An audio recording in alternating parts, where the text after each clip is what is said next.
5月22號晚，嚟自台山斗山鎮大灣村嘅海外鄉親齊聚布碌崙好旺海鮮酒家，舉行一場充滿情誼嘅慶祝雙親節聯歡晚會。大家用實際行動嚟表達對父母養育之恩嘅深切敬意，同時亦借呢個機會進一步加深彼此之間嘅鄉情聯繫。現場氣氛溫馨，歡聲笑語，充滿節日氣氛同家鄉情懷。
晚會由大灣海外鄉親群群主陳朗升主持，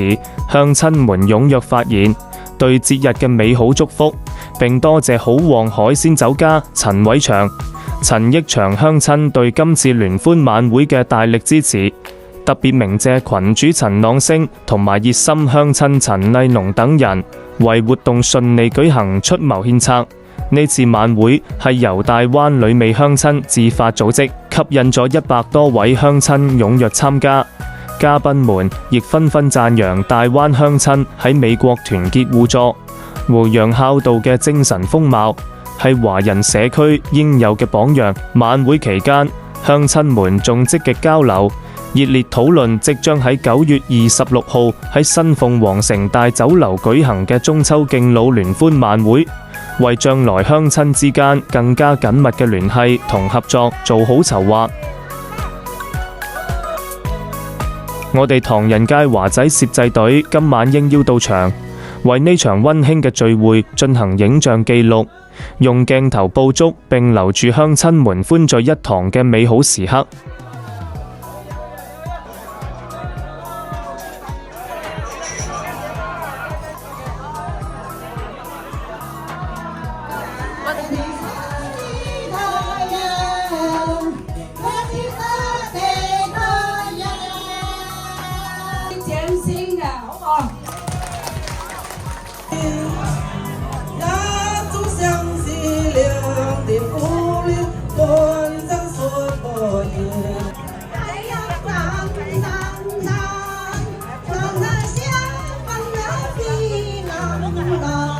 發為親旁，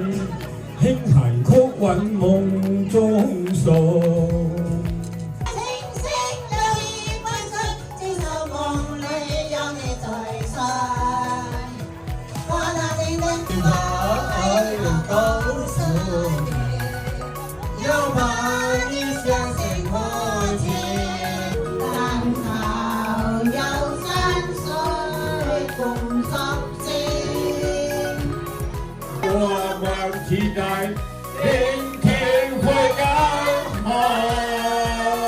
聯歡晚會喺一片溫情同祝福聲中落下帷幕，現場洋溢住濃濃嘅親情同鄉情。活動雖然結束，但鄉親們依然流連忘返，互道珍重，氣氛溫馨感人，大家紛紛表示日後繼續保持聯絡，常聚常聯，匯聚大灣人嘅凝聚力，一齊建設一個更團結、更有愛嘅大家庭。嬌活26號，鳳凰城，大灣嘅勁歌萬位，希望大家踴躍參加。